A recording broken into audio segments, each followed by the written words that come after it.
माझा अपडेटवर आपलं सर्वांचं पुन्हा एकदा स्वागत आहे विद्यार्थी मित्रांनो. तर सांगली जिल्हा मध्यवर्ती बँक भरती 2026 विशेषमध्ये आपण आपल्या चॅनलवर बँकिंग आणि सहकार या विषयावर आपण सिरीज सुरू केलेली आहेत. यामध्ये बघा विद्यार्थी मित्रांनो, आपण सहकार या विषयावर आतापर्यंत 4 व्हिडिओ अपलोड केलेले आहेत आणि बँकिंग या विषयावर आपण भाग 1 आपण याच्या आधी अपलोड केलेला आहे. तर आज आपण बँकिंग या विषयावर भाग 2 याच्यामध्ये म्हणजे आज आपण हा दुसरा क्लास असेल आपला बँकिंग या विषयावरचा. तर बघा विद्यार्थी मित्रांनो, यामध्ये आज आपण बँकेचे जे व्यवहार असतात, बँकिंग ऑपरेशन याबद्दल आपण आज माहिती घेणार आहोत. तर बघा, परीक्षा जे होणार आहेत विद्यार्थी मित्रांनो, ते IBPS एक्झाम कंडक्ट करणार आहेत.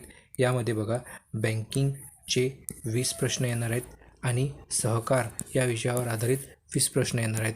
त्याच्यामुळे हे 2 विषय खूप अत्यंत महत्त्वाचे आहेत, ज्यामध्ये तुम्हाला जास्तीत जास्त स्कोअर करायचं आहे विद्यार्थी मित्रांनो. तर बघा, आज आपण बँकिंग ऑपरेशनबद्दल आपण इथे माहिती घेणार आहोत.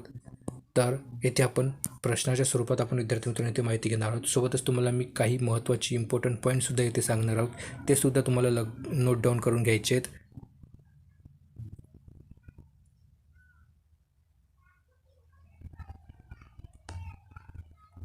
तर बघा, आपला आजचा पहिला प्रश्न आहे, रिझर्व्ह बँक ऑफ इंडियाची स्थापना ही कोणत्या वर्षी झाली होती? तर बघा, रिझर्व्ह बँक ऑफ इंडियाची स्थापना ही कोणत्या वर्षी झाली, हा एक कॉमन प्रश्न आहे विद्यार्थी मित्रांनो, जो की परीक्षेत आपल्याला पाहायला मिळू शकतोच. तर बघा, याचं बरोबर उत्तर काय असेल?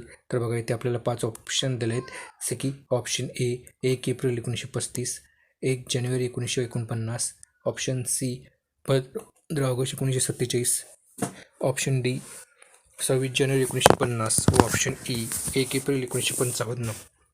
त्याचं बरोबर उत्तर काय होईल विद्यार्थी मित्रांनो? ठीक आहे, आपल्या सर्वांना माहीत आहे की याची स्थापना 1935 या वर्षी झालेली होती आणि याची स्थापना 1 एप्रिल 1935 या वर्षी काय तर RBIची स्थापना झालेली होती विद्यार्थी मित्रांनो. आणि RBIची जी स्थापना आहे ही कोणत्या कायद्याच्या अंतर्गत करण्यात आली? तर RBI कायदा 1934. बघा, हे लक्षात ठेवायचं आहे. RBIची स्थापना जरी 1935ला झाली असेल तरीसुद्धा RBI कायदा 1934च्या अंतर्गत त्याची स्थापना झालेली आहे, हे तुम्हाला लक्षात ठेवायचं आहे. त्यानंतर बघा, प्रश्न क्रमांक दुसरा आपला, भारतामध्ये 1969 साली किती प्रमुख बँकांचे राष्ट्रीयकरण करण्यात आले? तर बघा, भारतामध्ये 1969 साली किती प्रमुख व्यावसायिक बँकांचं काय तर राष्ट्रीयकरण करण्यात आले? तर बघा विद्यार्थी मित्रांनो, राष्ट्रीयकरण म्हणजे काय असते? तर बघा, सुरुवातीला ज्या काही बँका होत्या आपल्या इथं, ज्या आता सध्या सार्वजनिक क्षेत्रातल्या ज्या काही सध्या बँका आहेत, ज्या राष्ट्रीयकृत बँका आहेत, ज्याला आपण नॅशनलाइज बँकासुद्धा असं म्हणतो. तर बघा, तर ह्या ज्या बँका आहेत पहिले खाजगी स्वरूपाच्या बँका होत्या, खाजगी व्यक्तीने स्थापित केलेल्या काय तर ह्या बँका होत्या. परंतु 1969 साली जे काही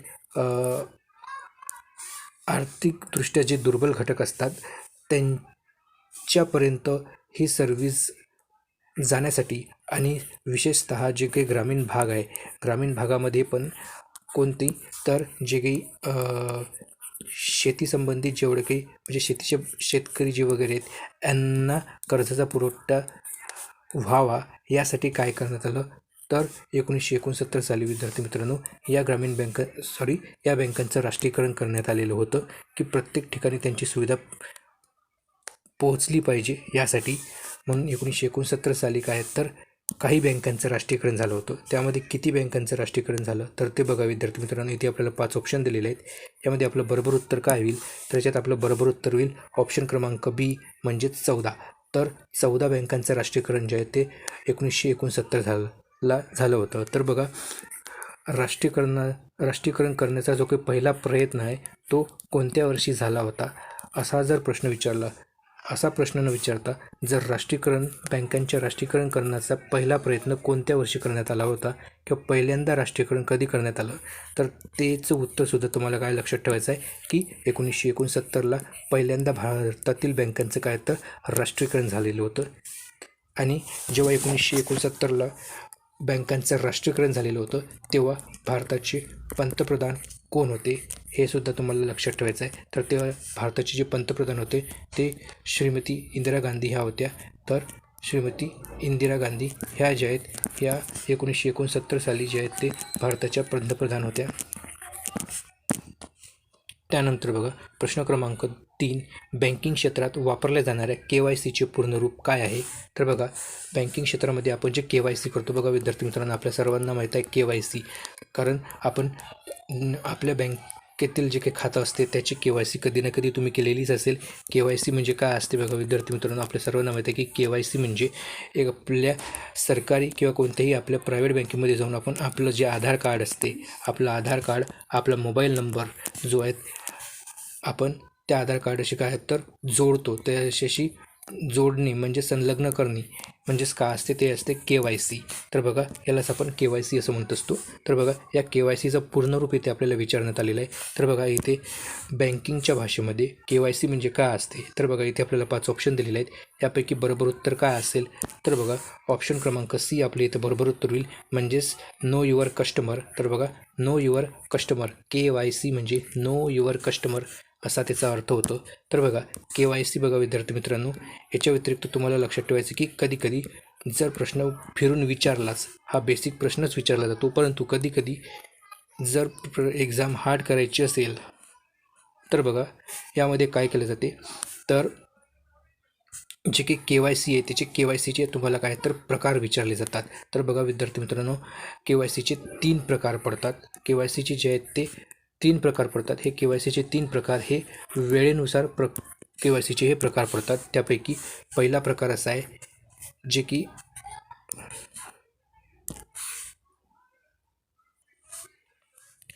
की बघा विद्यार्थी मित्रांनो, त्यामध्ये पहिला प्रकार असतो लो रिस्क KYC. पहिला प्रकार आहे लो रिस्क KYC. दुसरा प्रकार आहे मीडियम रिस्क KYC आणि तिसरा प्रकार पडतो हाय रिस्क KYC. असे KYCचे 3 प्रकार पडतात, ज्यामध्ये बघा पहिला जो प्रकार आहे लो रिस्क KYC, यामध्ये बघा ही KYC 10 वर्षातून एकदा, बघा 10 वर्षातून एकदा ही KYC करणे बंधनकारक असते, जे की लो रिस्क KYC असते. तर बघा विद्यार्थी मित्रांनो, लो रिस्क KYC म्हणजे काय असते की जी सर्वसामान्य जी जनता आहे, ज्यांचे की आर्थिक व्यवहार खूप कमी होत असतात, त्यांच्यासाठी ही KYC, त्यांच्यासाठी हे काय तर या प्रकारचं खातं असते लो रिस्क KYCमध्ये, ज्यामध्ये बँकेचे व्यवहार जे खूप कमी करतात वर्षातून, खूप कमी वेळा जे KYC जे काही जे बँकेचे जे काही व्यवहार असतात ते करतात, त्यांना लो रिस्क KYC करावी लागते. म्हणजे ते लो रिस्क KYCच्या अंदर येते, ज्यांना 10 वर्षातून एकदा कमीत कमी KYC करावी लागते. दुसरा जो प्रकार पडतो तो पडतो medium risk KYC. Medium risk KYC ही जी KYC आहे ती 8 वर्षातून एकदा करणे बंधनकारक असते, मीडियम रिस्क KYC. त्याच्यानंतर तिसरा प्रकार जो आहे आपला हाय रिस्क KYC. यामध्ये ही KYC 2 वर्षातून एकदा ही KYC करणे बंधनकारक असते. तर बघा, हाय रिस्क KYC म्हणजे जे काही मोठमोठे बिझनेसमॅन असतात त्यांच्यासाठी असतात हे KYC, यांना 2 वर्षातून एकदा KYC करणे बंधनकारक असते हाय रिस्क KYCमध्ये, कारण इथे पैशांचा जो काही व्यवहार आहे खूप मोठ्या प्रमाणात होतो, इथे रिस्क खूप जास्त असते, त्याच्यामुळे या KYCला हाय रिस्क KYC म्हटलं जाते. म्हणून असे KYCचे 3 प्रकार आहेत विद्यार्थी मित्रांनो, हे तुम्हाला लक्षात ठेवायचं आहे, कारण जर परीक्षेत प्रश्न हार्ड स्वरूपाचे जर प्रश्न आले तर तेव्हा तुम्हाला हे प्रश्न विचारले जाऊ शकतात. तर हे 3 KYC जे आहेत त्याचे तुम्हाला जो काही कार्यकाळ विचारला आहे, जो काही टाईम दिलेला आहे की किती वर्षातून होते, हे सुद्धा तुम्हाला लक्षात ठेवायचं आहे. म्हणजे त्यापैकी कोणतेही एक प्रकारसुद्धा तुम्हाला परीक्षेत विचारला जाऊ शकतो. त्यानंतर बघा प्रश्न क्रमांक 4, RTGS म्हणजेच काय असते, तर रिअल टाईम ग्रॉस सेटलमेंट. बघा विद्यार्थी मित्रांनो, हा जो लॉंग फॉर्म आहे विद्यार्थी मित्रांनो, हा तुम्हाला लक्षात ठेवायचा आहे, कारण कधी परीक्षेतनी डायरेक्ट RTGSचा लॉंग फॉर्म विचारला जाते.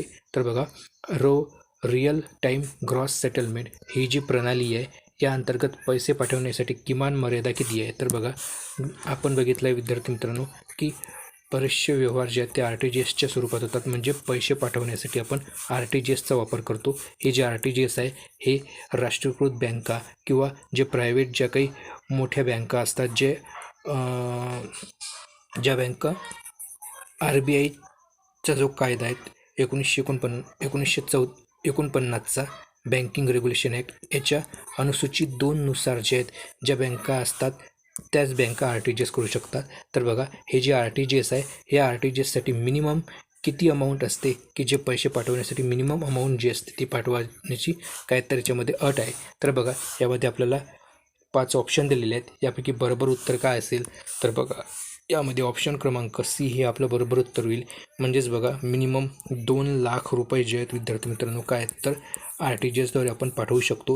म्हणजेच जर आपल्याला कोणत्या बँकेतून जर RTGS हा व्यवहार करायचा असेल तर आपल्याला कमीत कमी 2,00,000 रुपये आपल्याला काय तर समोरच्या व्यक्तीला पाठवणे गरजेचे असते. 2,00,000 रुपयापेक्षा जर कमी रक्कम जर आपण दुसऱ्या व्यक्तीला समोरच्या व्यक्तीला ट्रान्सफर करायची असेल किंवा पाठवायची असेल तर तो मी RTGS नाही करू शकणार. तर त्यासाठी एक मग दुसरा प्रकार असतो ते आपण पुढे बघणारच आहोत. तर बघा प्रश्न क्रमांक 5 NEFT जे आहेत म्हणजेच नॅशनल इलेक्ट्रॉनिक फंड ट्रान्सफर बघा याद्वारे पैसे पाठवण्याची किमान मर्यादा किती आहे तर बघा NEFT national electronic fund transfer. तर बघा विद्यार्थी मित्रांनो हे सुद्धा RTGS सारखंच एक काय तर पैसे पाठवण्याची एक काय तर पद्धत आहे. परंतु RTGSमध्ये लिमिट आहे मिनिमम 2,00,000 रुपयाची. म्हणजे मिनिमम 2,00,000 रुपयापर्यंतची रक्कमच तो पाठवू शकते. जास्तीत जास्त ते किती पाठवू शकतात परंतु मिनिमम 2,00,000 रुपये त्याला पाठवावे लागतात. म्हणून जे 2,00,000 रुपयापेक्षा कमी रक्कम आहे ती रक्कम ट्रान्सफर करण्यासाठी मग NEFT ह्या पद्धतीचा वापर केला जाते. NEFTमध्ये मिनिमम पैसे पाठवण्याची कोणत्याच प्रकारची लिमिट नाही आहे विद्यार्थी मित्रांनो. म्हणून आपलं बरोबर उत्तर काय होईल तर ऑप्शन क्रमांक ई हे आपलं बरोबर उत्तर होईल. कारण याच्यामध्ये मिनिमम लिमिट कोणतीच नाही आहे ना मॅक्झिमम लिमिट आहे.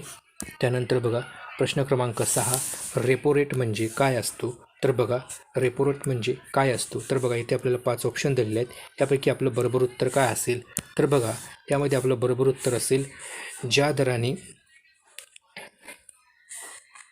RBI व्यावसायिक बँकांना अल्पमुदतीचं कर्ज देते त्याला आपण रेपो रेट असं म्हणतो.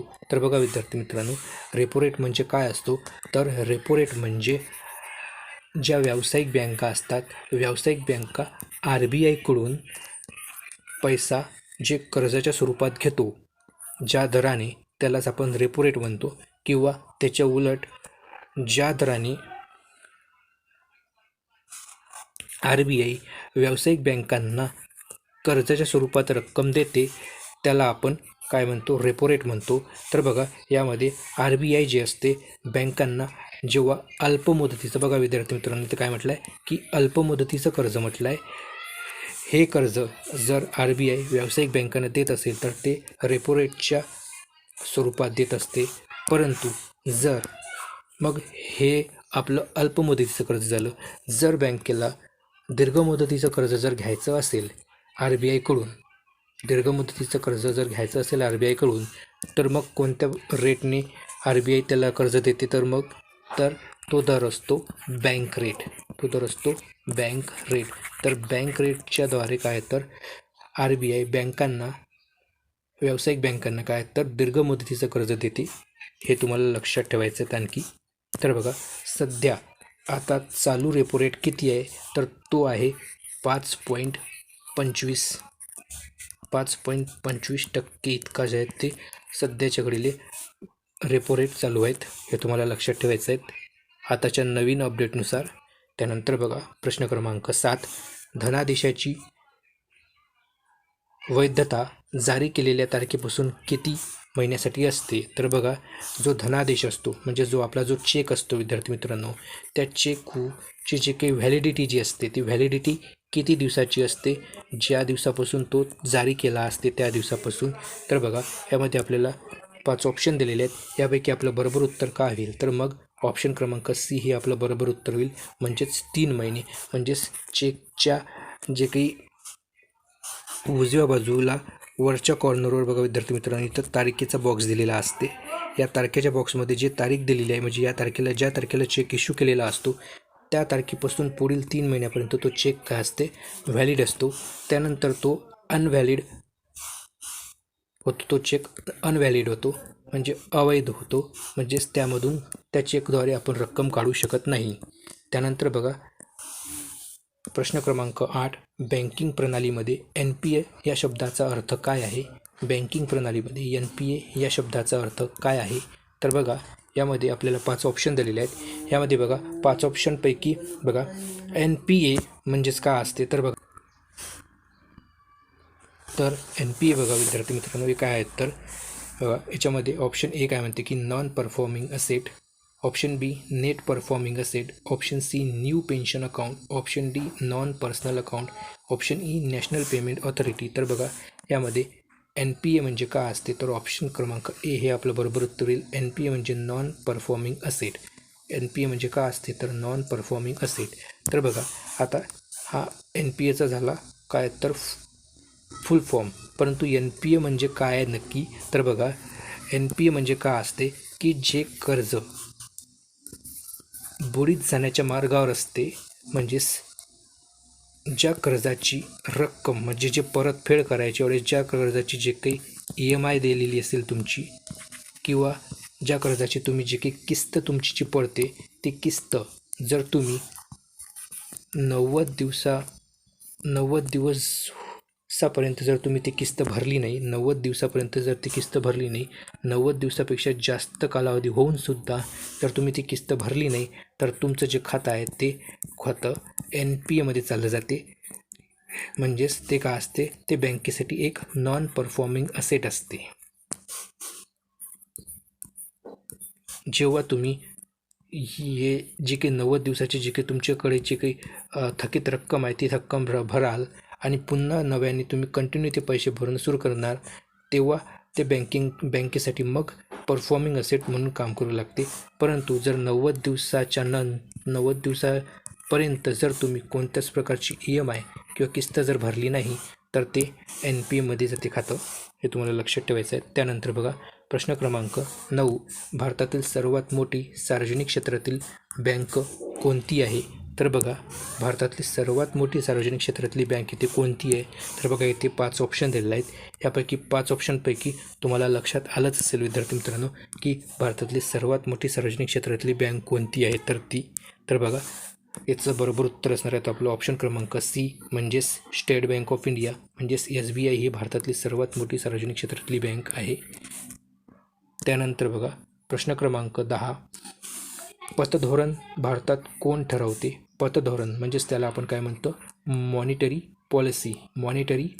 तर बघा मॉनिटरी पॉलिसी जी आहे ते भारतात कोण ठरवते किंवा मॉनिटरी पॉलिसी कोण जाहीर करते किंवा कोण मॉनिटरी पॉलिसी तयार करते?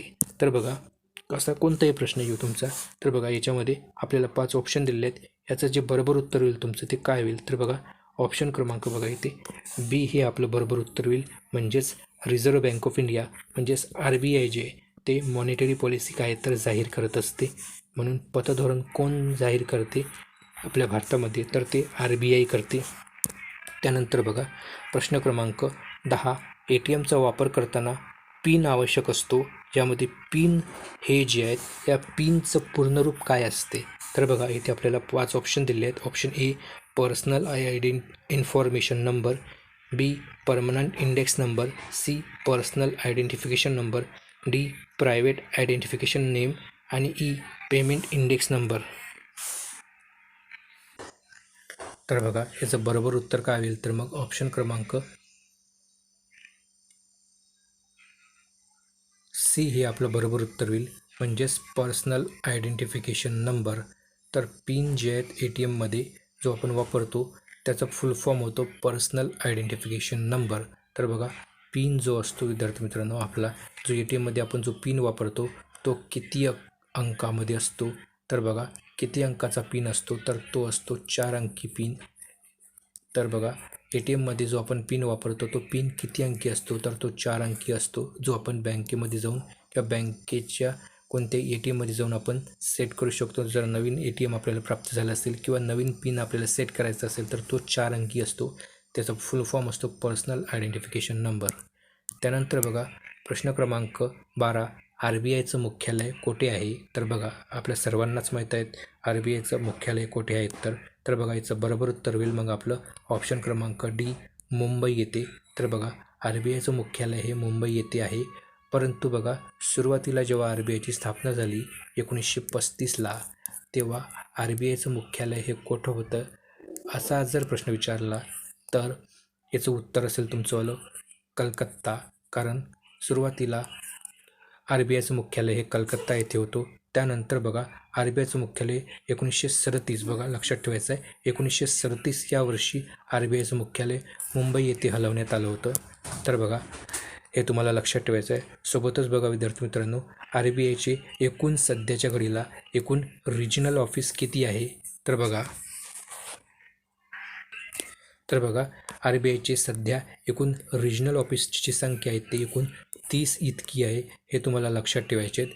ज्यामध्ये बघा 19 हे रिजनल ऑफिस आहेत मुख्य आणि 11 जे आहेत ते उपकार्यालय आहेत. अशी एकूण 30 रिजनल आणि उपकार्यालय आहेत सध्या RBIचे. आणि त्यामध्ये हेडक्वार्टर जे आहेत ते बॉम्बे येथे आहेत. तर याच्या व्यतिरिक्त आपल्या महाराष्ट्रामध्ये मुंबई येथे हेडक्वार्टरच्या व्यतिरिक्त एक रिजनल ऑफिससुद्धा आहे. ते म्हणजे कुठं आहे? तर ते आहेत नागपूर येथे एक रिजनल ऑफिस आहेत RBIचं आपले. तर आपल्या महाराष्ट्रामध्ये 2 रिजनल ऑफिस, एक रिजनल ऑफिस आणि एक हेडक्वार्टर आहेत. म्हणजेच 2 रिजनल ऑफिस आहेत विद्यार्थी मित्रांनो ते आपल्या इथे. हे तुम्हाला लक्षात ठेवायचं आहे. त्यानंतर बघा प्रश्न क्रमांक 13, IFSC जो कोड असतो हा किती अक्षरी असतो? तर बघा तुम्ही बघितला असेल की तुमचं बँक खातं काढलेलं असेल तुम्ही, तर त्यामध्ये एक IFSC कोड असतो.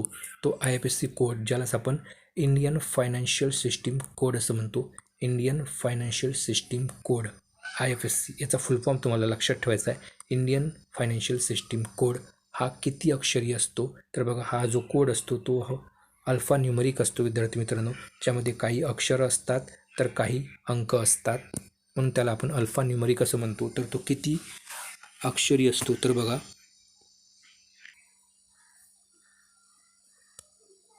याचं बरोबर उत्तर काय होईल? तर ऑप्शन क्रमांक C हे आपलं बरोबर उत्तर होईल. तर जो IFSC कोड असतो तो 11 अक्षरी असतो, जो की अल्फा न्यूमरिक कोड असतो. ज्यामध्ये पहिले जे काही लेटर असतात 4 लेटर ते अक्षरं असतात आणि इतर नंबर असतात नंतर, म्हणून हा कोड एक अल्फा न्यूमरिक असतो जो की एकूण 11 अक्षरी असतो. ज्यामध्ये पहिले 4 हे अक्षर असतात आणि नंतरचे हे क्रमांक असतात. म्हणजे 11तून 4 गेले तर किती? 7 जे नंबर असतात, 7 जे अक्षर असतात ते 7 हे आकडे असतात म्हणजे जे अंक असतात आणि 4 हे अक्षर असतात.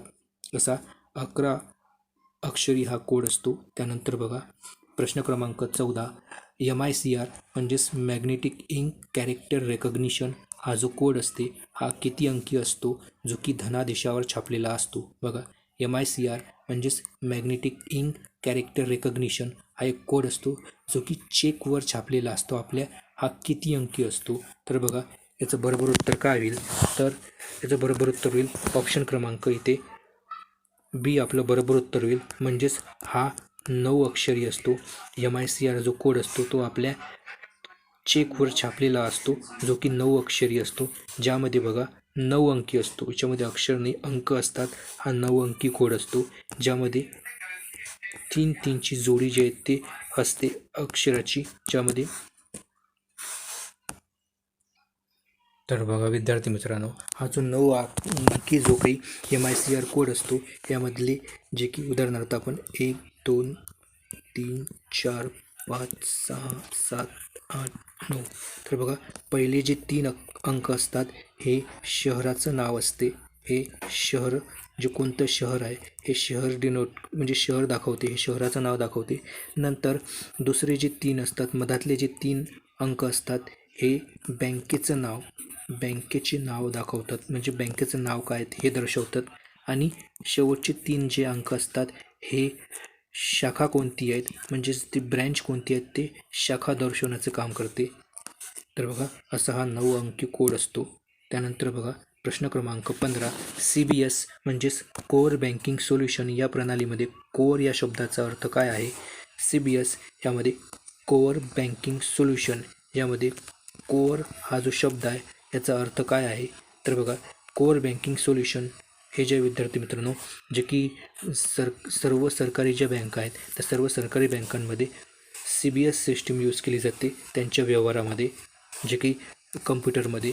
त्यालाच आपण कोअर बँकिंग सोल्युशन असं म्हणतो. तर बघा यामध्ये कोअर या शब्दाचा तुम्हाला अर्थ सांगायचा आहे. तर बघा याचं तुमचं बरोबर उत्तर काय होईल? तर मग येथे आपल्याला 5 ऑप्शन दिलेले आहेत. यामध्ये बघा कोअरचा अर्थ काय होईल? तर बघा ऑप्शन ए काय दिलं की centralise online real time exchange. Option B centralise offline real time exchange. तर बघा इथे काय म्हटलं आहे? ऑफलाईन म्हटलं आहे, म्हणजे हे असणारच नाहीत. मग दुसरं आहेत, तिसरं ऑप्शन आहेत customer online real time environment. चौथं आहेत सेंट्रलाइज ऑनलाईन रूटिंग एक्सचेंज. आणि ही आहे कस्टमर ऑपरेटेड रेडी एक्सचेंज. तर बघा याचं बरोबर उत्तर काय होईल आपलं? तर ऑप्शन ए होईल मग, म्हणजेच centralise online real time exchange. त्यानंतर बघा प्रश्न क्रमांक 16, नाबार्ड ही संस्था प्रामुख्याने कोणत्या क्षेत्राच्या विकासासाठी काम करते? बघा नाबार्ड जी संस्था आहे, नाबार्ड जे की नाबार्ड ही एक बँक आहे विद्यार्थी मित्रांनो. तर बघा ही जी नाबार्ड ही जी बँक आहे, ही बँक किंवा ही जी संस्था आहे, ही संस्था कोणत्या क्षेत्रासाठी काम करते? तर बघा नाबार्ड जिची स्थापना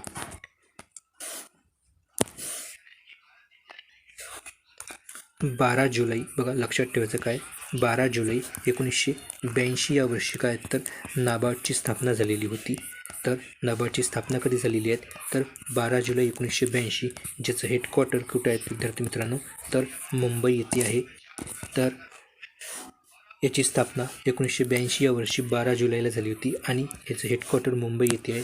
तर बघा ही जी नाबार्ड संस्था आहे, ही नाबार्ड संस्था कोणत्या क्षेत्रासाठी काम करते? तर बघा याचं बरोबर उत्तर काय होईल? तर ऑप्शन क्रमांक बी हे आपलं बरोबर उत्तर होईल, म्हणजेच कृषी आणि ग्रामीण विकासासाठी.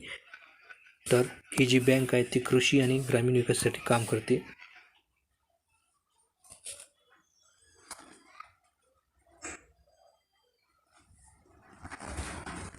तर बघा ही जी नाबार्ड बँक आहे विद्यार्थी मित्रांनो, या नाबार्ड बँकेची जी स्थापना करण्याची जी शिफारस आहे हे कोणी केली होती असा प्रश्न जर विचारला तर याचं उत्तर असणार आहे आपलं शिवरामन समिती. शिवरामन जी समिती आहेत या समितीने काय तर नाबार्डची स्थापना करण्याची शिफारस केलेली होती. कारण जे काही इतर ज्या काही व्यावसायिक बँका आहेत त्या व्यावसायिक बँका शेतीसाठी आणि जे काही ग्रामीण विकासासाठी जे काही महत्त्वाच्या ज्या योजना आहेत त्याच्यासाठी कर्ज पुरवठा करण्यास पूर्णपणे सक्षम नव्हत्या किंवा पूर्णपणे त्या कर्ज त्यामध्ये देऊ शकत नव्हत्या. म्हणून शिवरामन समितीने काय तर नाबार्डची स्थापना करण्याची शिफारस केलेली होती की एक अशी बँक व्यवस्था स्थापित करणे की जे पूर्णपणे कृषी आणि ग्रामीण विकासासाठीच ते काम करेल. म्हणून नाबार्डची स्थापना करण्यात आली होती 1982ला. त्यानंतर बघा प्रश्न क्रमांक 17, बँकिंग लोकपाल ही योजना भारतात कोणाद्वारे राबवली जाते? तर बँकिंग लोकपाल जे बँकिंग ऑब्झमन ही जी योजना आहे हे भारतात कोणाद्वारे राबवली जाते? तर बघा यामध्ये आपल्याला 5 ऑप्शन दिलेले आहेत. यापैकी तर याचं बरोबर उत्तर काय होईल? तर आपलं ऑप्शन क्रमांक डी हे होईल मग, म्हणजेच बँकिंग लोकपाल ही जी योजना आहे भारतामध्ये RBIद्वारे राबवली जाते, म्हणजे रिझर्व्ह बँक ऑफ इंडिया याद्वारे राबवली जाते. म्हणून आपलं बरोबर उत्तर काय होईल? तर RBI. त्यानंतर बघा प्रश्न क्रमांक 18, भारतात UPI ही जी प्रणाली आहे म्हणजे ही जी सिस्टीम आहे हे कोणी विकसित केली आहे? UPI ज्याचं फुल फॉर्म आहे unified payment interface. Unified payment interface ही जी भारतात जे काही UPIची जी सर्व्हिस आहेत ही सर्व्हिस कोण प्रोव्हाइड करते? तर बघा इथे आपल्याला 5 ऑप्शन दिले आहेत, ज्यामध्ये आपलं बरोबर उत्तर काय होईल? तर बघा तर याचं बरोबर उत्तर होईल आपलं ऑप्शन क्रमांक सी हे आपलं बरोबर उत्तर होईल, म्हणजेच NPCI. NPCI म्हणजे national payment corporation of India. National payment corporation of India ही जी संस्था आहे ही आपल्या भारतामध्ये UPI जी सिस्टीम आहे आपली पेमेंटची ती सिस्टीम काय तर राबविते किंवा त्याच्यावर नियंत्रण NPCIचं आहे. त्यानंतर बघा प्रश्न क्रमांक 19, रुपे हे भारतीय पेमेंट कार्ड नेटवर्क कोणी लॉन्च केले आहे? रुपे हे भारतीय पेमेंट कार्ड नेटवर्क जे आहे कोणी लॉन्च केलं आहे? तर बघा आपण जे काही विद्यार्थी मित्रांनो जे काही आपल्याला जे काही डेबिट कार्ड आपल्याला प्राप्त होते किंवा आपण जे काही क्रेडिट कार्ड घेतो त्यामध्ये भारतात विकसित झालेली हे एक काय तर डेबिट कार्डची काय तर एक डेबिट कार्डचा एक प्रकार आहेत ज्याला आपण रुपे डेबिट कार्ड असं म्हणतो. जसं की डेबिट कार्डचे जे काही सर्व्हिस प्रोव्हाइड करणारे जे काही वेगवेगळ्या कंपन्या आहेत, जसं की डेबिट कार्ड आपल्याला विजाचं, मास्टर कार्ड अशा कंपन्याचं काय तर आपल्याला डेबिट कार्ड प्राप्त होत असते. त्याचप्रकारे आपल्या भारतात विकसित केलेलं एक डेबिट कार्ड आहे ज्याला आपण रुपे डेबिट कार्ड म्हणतो. हे जे रुपे डेबिट कार्ड आहे हे कोणी विकसित केलेलं आहे? तर बघा हे बरोबर उत्तर काय येईल आपलं? तर ऑप्शन क्रमांक बी आपलं बरोबर उत्तर. मग इथे NPCI जे आहेत ज्यांनी UPI जे आहेत ते UPIवर जे काय तर नियंत्रण ठेवते त्यांनीच काय त्याच संस्थेने काय तर रुपे हे डेबिट कार्ड जे भारतामध्ये विकसित केलेले आहेत, म्हणून रुपे डेबिट कार्ड जे आहेत हे कोणी लॉन्च केलं आहे तर NPCI यांनी लॉन्च केलेलं आहेत. त्यानंतर बघा प्रश्न क्रमांक 20, व्यावसायिक बँकांनी त्यांच्या एकूण ठेवीचा काही भाग रिझर्व्ह बँकेकडे रोख स्वरूपात ठेवणे बंधनकारक असते, त्याला आपण काय म्हणतो? तर बघा व्यावसायिक ज्या बँका आहेत त्या बँकांना त्यांच्याकडे असलेली जी काही ठेवी आहेत, म्हणजे त्यांच्याकडे असलेले जेवढे काही डिपॉझिट आहेत त्या डिपॉझिटपैकी RBIकडे काही रक्कम रोख स्वरूपात ठेवणे बंधनकारक असते. कारण ती रक्कम जी असते रोख स्वरूपात ठेवलेली त्या रकमेचा वापर त्या बँका त्यांच्या अडचणीच्या काळामध्ये त्या करू शकतात. त्यासाठी काही रोख स्वरूपात त्यांना काय तर काही रक्कम RBIकडे काय तर ठेवणे बंधनकारक असते रोख स्वरूपात. तर त्याला आपण काय म्हणतो? तर बघा याचं बरोबर उत्तर काय होईल? तर मग ऑप्शन क्रमांक बी हे बरोबर उत्तर होईल.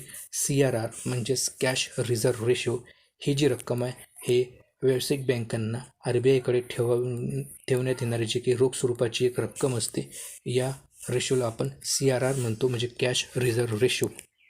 त्यानंतर बघा प्रश्न क्रमांक 21, बँकेमध्ये उघडण्यात येणारे जे डीमॅट खाते आहे ते कशासाठी वापरले जातात? तर बँकेत आपण जे काही डीमॅट खातं ओपन करत असतो ते डीमॅट खातं कशासाठी वापरले जाते? तर बघा यामध्ये आपल्याला 5 ऑप्शन दिलेले आहेत. यापैकी आपलं बरोबर उत्तर काय होईल? तर मग बघा इथे आपलं बरोबर उत्तर होईल ऑप्शन क्रमांक बी हे इथं आपलं बरोबर उत्तर होईल. म्हणजे शेअर्स आणि सिक्युरिटी इलेक्ट्रॉनिक स्वरूपात जे आहेत ते खरेदी करण्यासाठी आपण या डीमॅट अकाउंटचा वापर करत असतो. जसे की आपण बँकेत डीमॅट अकाउंट काढत असतो, याचा वापर आपण शेअर्स मार्केट जे असतात त्यामधील शेअर्स, डिबेंचर्स, सिक्युरिटी इलेक्ट्रॉनिक्स किंवा जे काही म्युच्युअल फंड्स असतात ते खरेदी करण्यासाठी आपण त्याचा वापर करत असतो. त्यानंतर बघा प्रश्न क्रमांक 22, मुदत ठेव ज्यालाच आपण फिक्स डिपॉझिट म्हणजेच आपण सर्वसामान्य आपण FD असं म्हणतो, या खात्यावर जास्तीत जास्त किती वर्षासाठी गुंतवणूक करता येते? तर बघा मुदत ठेव हे जे खातं आहेत या खात्यावर जास्तीत जास्त एक वेळ किती वर्षासाठी गुंतवणूक करता येते? म्हणजे एका वेळेस बघा FD आपण कितीही काढू शकतो, परंतु एक मॅक्झिमम एक FD आपण जास्तीत जास्त एका निश्चित कालावधीसाठीच ठेवू शकतो. तर तो कालावधी आपल्या इथे विचारण्यात आला आहे. तर याचं उत्तर काय होईल? तर बघा याचं उत्तर होईल ऑप्शन क्रमांक C म्हणजेच 10 वर्षासाठी. तर मुदत ठेव जे FDचं जे खातं असते ते आपण जास्तीत जास्त एक वेळ 10 वर्षापर्यंत ठेवू शकतो. म्हणजेच FDची जे काही जास्तीत जास्त जी मुदत असते ही किती असते? तर ती 10 वर्ष असते. त्यानंतर तुम्हाला पुन्हा ती FD रिन्यू करावी लागते आणि नंतर पुन्हा तुम्ही 10 वर्ष ठेवू शकता, परंतु एक वेळ तुम्ही जास्तीत जास्त 10 वर्षापर्यंतच FD ठेवू शकता. म्हणजे मुदत ठेवीचा जास्तीत जास्त कार्यकाळ हा 10 वर्षाचा असतो. परंतु विद्यार्थी मित्रांनो इथे तुम्हाला जास्तीत जास्त विचारला आहे, परंतु जर परीक्षेत तुम्हाला कमीत कमी FDचा जो कार्यकाळ आहे म्हणजे सर्वात कमी वेळ तो कोणता आहे असा जर प्रश्न विचारला तर तो असेल 7 दिवस, 7 डे. म्हणजेच आपला एक आठवडा जो असते 7 दिवसाचा, तो एक आठवडा म्हणजे 7 डेज, 7 दिवसासाठी तुम्ही कमीत कमी FD तुम्हाला काय तर ठेवावी लागते. 7 दिवसापेक्षा कमी कालावधीसाठी तुम्ही FDमध्ये पैसा गुंतवू शकत नाही. मिनिमम FDचा जो काही पिरियड आहे टाईम पिरियड हा 7 दिवसाचा असते किंवा एक आठवड्याचाही म्हणू शकतो आपण, जे तुम्हाला लक्षात ठेवायचं आहे ते. तर FDचा मिनिमम जो काही कालावधी आहे तो किती आहे? तर तो 7 दिवसाचा असेल आणि जास्तीत जास्त हा 10 वर्षाचा असेल. त्यानंतर बघा प्रश्न क्रमांक 23, RBIच्या नियमानुसार बँकांमधील बचत खात्यावरील व्याजदर कोण ठरवतो? तर बघा RBIच्या नियमानुसार बँका ज्या आहेत त्या बँकामध्ये जे काही आपण जे बचत खातं काढत असतो म्हणजे सेविंग अकाउंट, यावर जे व्याजदर आहेत, जे व्याजदर देते बँक, ते कोण ठरवतात व्याजदर? तर बघा यामध्ये आपल्याला 5 ऑप्शन दिले आहेत, जसे की option A RBI, option B IBA भारतीय बँक संघ, C संबंधित बँक स्वतः, D अर्थ मंत्रालय आणि E राज्य सरकार. तर बघा याचं बरोबर उत्तर काय होईल? तर मग ऑप्शन क्रमांक C आपलं बरोबर उत्तर होईल. ज्या बँकामध्ये आपण खातं काढतो त्या बँक स्वतः काय तर सेविंग बँकेचं जे काही सेविंग अकाउंटवरील जे काही व्याजदर जे असतात ते व्याजदर ठरवण्याचा जो काही हक्क आहे, अधिकार आहे, तो बँकेला स्वतःला असते. ते स्वतः बँकेचा दर ठरवू शकतात, परंतु त्याच्यावर जे नियंत्रण असते त्या बँकेच्या दरावर ते RBIचं असते. बँक दर जो असते तो बँक दर म्हटल्यापेक्षा जो व्याजदर असते सेविंग अकाउंटवरचा ते बँक स्वतः ठरवते, परंतु त्याच्यावर नियंत्रण मात्र RBIचं असते. तर बघा, सेविंग बँकेवर तुम्हाला जे काही व्याज दिलं जाते विद्यार्थी मित्रांनो, ते व्याज 3 ते 6% दरम्यान असते. म्हणजेच बघा, कोणत्याही बँकेत तुम्ही जात असाल सेविंग अकाउंट काढायला, तर तिथं तुम्हाला जास्तीत जास्त 6%च व्याज दिलं जाते. 6%पेक्षा जास्त व्याज जे आहे वार्षिक तुम्हाला सेविंग खात्यावर दिलंच जात नाही आणि ती देताच येत नाही. आणि तुम्ही मिनिमम 3% ते व्याजदर देतात. 3 ते 6%च्या दरम्यानच तुम्हाला काय तर व्याजदर जो आहे तो पाहायला मिळेल बँकेमध्ये. त्यानंतर बघा प्रश्न क्रमांक 24. तर बघा, मुद्रा, ज्याला आपण micro unit development and रिफायनान्स agency असं म्हणतो, ही जी बँक आहे या बँकेचं मुख्य उद्दिष्ट काय आहे? तर बघा मुद्रा ही एक योजना आहे विद्यार्थी मित्रांनो, जे की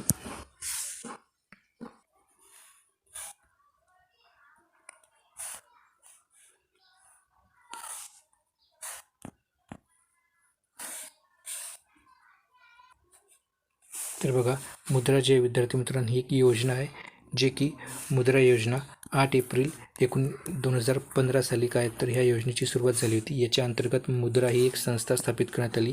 तर बघा, मुद्रा जे काही संस्था आहे याचं मुख्य उद्दिष्ट काय आहे? तर बघा, इथे आपल्याला 5 ऑप्शन दिलेले आहेत. यापैकी बरोबर उत्तर काय होईल आपलं?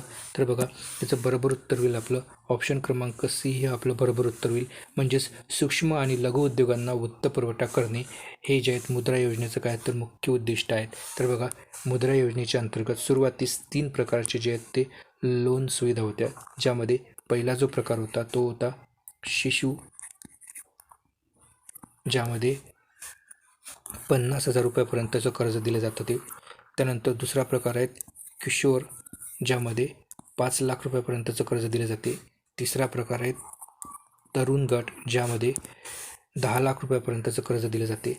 आणि आता नवीन एक तरुण प्लस नावाचं गट ॲड करण्यात आलं, ज्यामध्ये लोनची लिमिट ही 20 लाख करण्यात आली आहे. तरुण प्लसमध्ये 10 लाखच्या वर 20 लाखापर्यंत कर्ज जे आहे ते ज्यामध्ये दिले जाते. त्यानंतर बघा प्रश्न क्रमांक 25. खालीलपैकी कोणता दस्तऐवज म्हणजे खालीलपैकी कोणतं जे डॉक्युमेंट आहे ते निगोशिएबल इन्स्ट्रुमेंटच्या संबंधित नाही? तर बघा विद्यार्थी मित्रांनो, येथे आपल्याला 5 ऑप्शन दिलेले आहेत. यापैकी निगोशिएबल इन्स्ट्रुमेंट जे आहेत बघा, निगोशिएबल इन्स्ट्रुमेंट म्हणजेच हे एक अशा प्रकारचं डॉक्युमेंट असते की एक वैधानिक एक डॉक्युमेंट असते, एक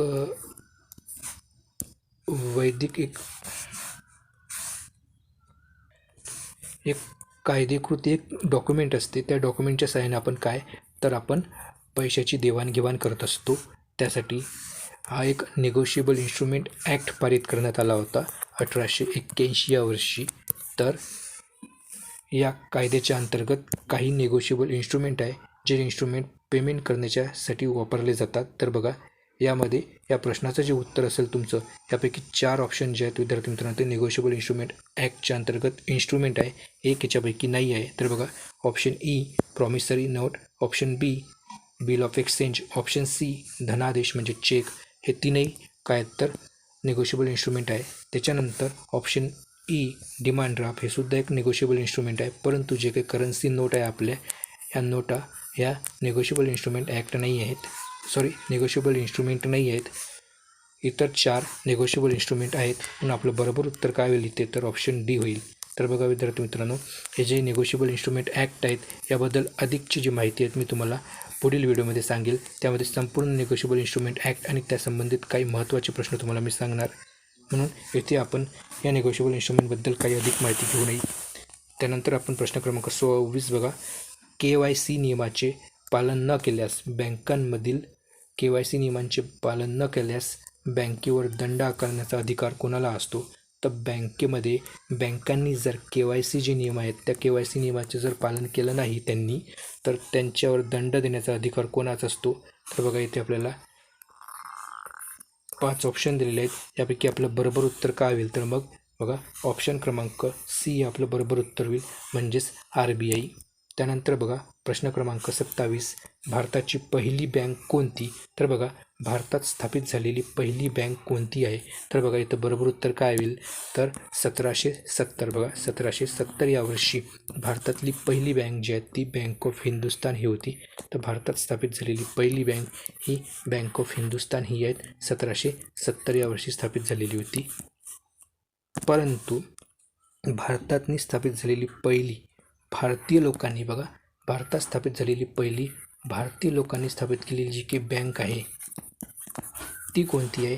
तर ती आहे अवध कमर्शियल बँक. ती बँक आहे अवध कमर्शियल बँक, ज्याची स्थापना 1881 या वर्षी करण्यात आली होती. ही भारताची पहिली भारतीय मालकीची बँक आहे. हे तुम्हाला लक्षात ठेवायचं आहे की भारताची पहिली भारतीय मालकीची बँक कोणती, तर ती आहे अवध कमर्शियल बँक, जिची स्थापना 1881 या वर्षी झालेली होती. आणि भारताची पहिली पूर्ण भारतीय मालकीची जी बँक आहे ही कोणती आहे, तर ती आहे PNB बँक, म्हणजेच पंजाब नॅशनल बँक, जिची स्थापना 1894 या वर्षी करण्यात आली होती. त्यानंतर बघा प्रश्न क्रमांक 28, जेव्हा RBI बँक रेट वाढवते तेव्हा त्याचा अर्थव्यवस्थेवर काय परिणाम होते? तर बघा बँक रेट जो असते, बँक रेट काय असतो विद्यार्थी मित्रांनो, मी याच्या आधीच तुम्हाला जे की रेपो रेटचा जो प्रश्न सांगितला त्यामध्ये सांगितलं बँक रेट काय असतो. तर बँक रेट हा RBI कडून ज्या काही व्यावसायिक बँका दीर्घ मुदतीची कर्ज घेतात RBI कडून, म्हणजेच RBI व्यावसायिक बँकांना जे काही दीर्घ मुदतीची कर्ज देतात ते बँक रेटच्या दरानुसार देतात. जर अल्प मुदतीचे कर्ज द्यायचे असेल तर ते रेपो रेटच्या दराने देतात, परंतु जर दीर्घ मुदतीची कर्ज द्यायची असेल तर ते बँक रेटच्या दराने दिले जातात. तर जर बँक रेट वाढला तर अर्थव्यवस्थेत काय परिणाम होईल? तर बघा ऑप्शन ए आहे कर्जे स्वस्त होतात, बी बाजारातील पैशाची तरलता वाढते, सी कर्ज महाग होते, डी महागाई वाढते, ई कोणताही परिणाम होत नाही. तर बघा याचं बरोबर उत्तर काय होईल, तर ऑप्शन सी हे बरोबर उत्तर होईल. म्हणजे बँकांचे जे कर्ज आहे ते महाग होते. कर्ज महाग झालं की ऑटोमॅटिक बाजारातील जी काही पैशाची जी तरलता आहे ती वाढत नाही, तर ती काय होईल, कमी होणार. पैशाची तरलता कमी करण्यासाठीच RBI काय करत असते की बँक रेट वाढवत असते आणि बँकेचं कर्ज मग काय तर महाग होते. म्हणजे पैशाचा जर पुरवठा जास्त प्रमाणात बाजारातनी जर फ्लो जास्त होत असेल तर तो कमी करण्यासाठी RBI काय करत असते की बँकेचा जो काही बँक रेट असतो तो वाढवते आणि पैशाचा फ्लो कमी करतात. त्यासाठी बँक रेट जो आहे तो वाढवला जातो, त्याच्यामुळे कर्ज काय होते तर महाग होत असते. त्यानंतर बघा प्रश्न क्रमांक 29, भारतातील भांडवली बाजारावर म्हणजेच नियंत्रण ठेवणारी सर्वोच्च संस्था कोणती आहे? तर बघा याचं बरोबर उत्तर काय होईल, तर ऑप्शन क्रमांक बी हे आपलं बरोबर उत्तर होईल, सेबी. तर भारतामध्ये जे भांडवली बाजार आहेत म्हणजे कॅपिटल मार्केट आहेत याच्यावर नियंत्रण ठेवणारी जी संस्था आहे सर्वोच्च संस्था ती सेबी आहे. Securities and exchange board of India ही जी सेबी संस्था आहेत याची स्थापना 1888 या वर्षी करण्यात आलेली होती आणि 1988 या वर्षी करण्यात आली होती आणि 1992 या वर्षी सेबीला काय तर वैधानिक दर्जा देण्यात आलेला होता. तर बघा यात दोन गोष्टी तुम्हाला लक्षात ठेवायचं आहे, सेबीची स्थापना, सेबीचा वैधानिक दर्जा आणि सेबीचं काम काय तर कॅपिटल मार्केट जे असतात भांडवल बाजार याच्यावर नियंत्रण ठेवण्याचं काम सेबी करते, securities and exchange board of India. त्यानंतर बघा प्रश्न क्रमांक 30 आणि आजचा शेवटचा प्रश्न बघा काय की बँकिंग आणि वित्तीय क्षेत्रात FDIचे पूर्ण रूप काय? बँकिंग आणि वित्तीय क्षेत्रात FDIचे पूर्ण रूप काय आहेत? तर बघा यामध्ये FDIचं पूर्ण रूप आपल्याला इथे विचारण्यात आलेलं आहे. यापैकी आपल्याला 5 ऑप्शन दिलेले आहेत. यामध्ये आपलं बरोबर उत्तर काय होईल, तर बघा ऑप्शन क्रमांक ए हे आपलं बरोबर उत्तर होईल, फॉरेन डायरेक्ट इन्व्हेस्टमेंट. तर बघा FDI जे असतात हे बँकेच्या आणि विदेशी व्यवहाराच्या बाबतीत हे एक टर्म आहेत जे FDIला आपण फॉरेन डायरेक्ट इन्व्हेस्टमेंट असं म्हणतो. तर बघा भारतातील जे वित्तीय क्षेत्र आहेत की भारतातील अर्थव्यवस्थेत विदेशातील लोक जे असतात किंवा विदेशातील ज्या काही कंपन्या असतात ते जे इन्व्हेस्टमेंट इथे करतात ते FDIच्या स्वरूपात करतात, त्यालाच आपण FDI असं म्हणतो, म्हणजे फॉरेन डायरेक्ट इन्व्हेस्टमेंट. तर हे काय तर बँकिंग आणि वित्तीय क्षेत्रातील एक टर्म आहेत जे की फॉरेन म्हणजेच विदेशातील गुंतवणुकीच्या बाबतीत हे टर्म आहेत जे की फॉरेन डायरेक्ट इन्व्हेस्टमेंट याला आपण म्हणतो. एफ डी आयचं पूर्ण रूप काय आहे तर फॉरेन डायरेक्ट इन्व्हेस्टमेंट असं आहे. तर बघा विद्यार्थी मित्रांनो, असे आपले काही बँकेमध्ये जे काही ऑपरेशन चालत असतात, बँकिंग ऑपरेशन्स त्याच्या संबंधित हे आपण 30 महत्त्वाचे प्रश्न बघितले. त्याच्या व्यतिरिक्त तुम्हाला मी काही टर्म्स अतिरिक्त सांगितले आहेत विद्यार्थी मित्रांनो, ज्या तुम्ही काय तर पूर्ण नोट डाऊन करून घ्यायचे आहेत, जे तुम्हाला परीक्षेमध्ये अत्यंत उपयोगी पडतील. तर बघा, अशाच प्रकारच्या व्हिडिओसाठी चॅनल तुम्ही अवश्य सबस्क्राईब करायचे आहेत. धन्यवाद. जय हिंद, जय भारत, जय महाराष्ट्र.